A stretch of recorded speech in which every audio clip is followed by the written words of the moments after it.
Hi, this is Shweta from ClearTax. Today I will speak about the various allowances and deductions that are available for a salaried individual.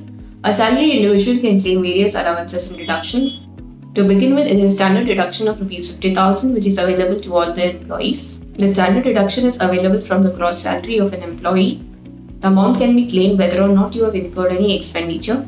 The next allowance I will speak about is the house rent allowance. You can claim a house rent allowance if you have actually paid rent during the year. The amount will be the lower of the three. Actual rent paid as reduced by 10% of the salary, 40% of the salary, or 50% of the salary, and lastly, the actual amount which you received as a HRA. Next, we will speak about leave travel allowance. A leave travel allowance can be claimed in respect of any journey that you have taken for yourself or for your family to any place in India.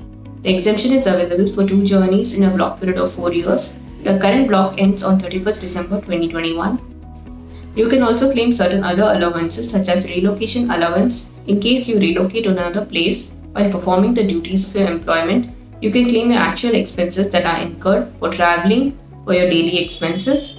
You can claim the expenses based on the allowance given by your employer. The lower of the actual amount that you incur and claim as reimbursement or the allowance given by your employer can be claimed as an exemption. You can also claim exemption for reimbursement towards your broadband or telephone expenses. The deduction for telephone and broadband is the actual amount of allowance that you receive or the reimbursement that you claim from your employer for your external expenses incurred. Apart from this, you can also claim deduction for expenses that are incurred for books and periodicals, the actual expenses that you have incurred, or the actual allowance given by your employer. The lower of the two can be claimed as a deduction.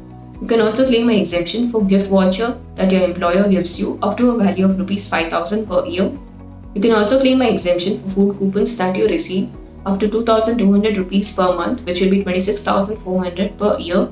Apart from the component claims which are based on your salary package, you can also avail deductions for regular tax savings such as LIC, PPF, NSA or NPS. You can also claim deductions for payments such as children's tuition fee, home loan repayments. All these deductions come under the umbrella of ATC, which is Rs 1.5 lakh per year.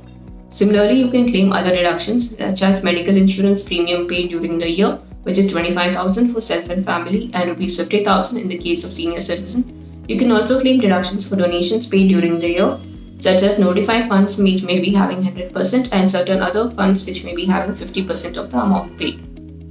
Thanks for watching my video. Do like, share and subscribe to our videos. Thank you.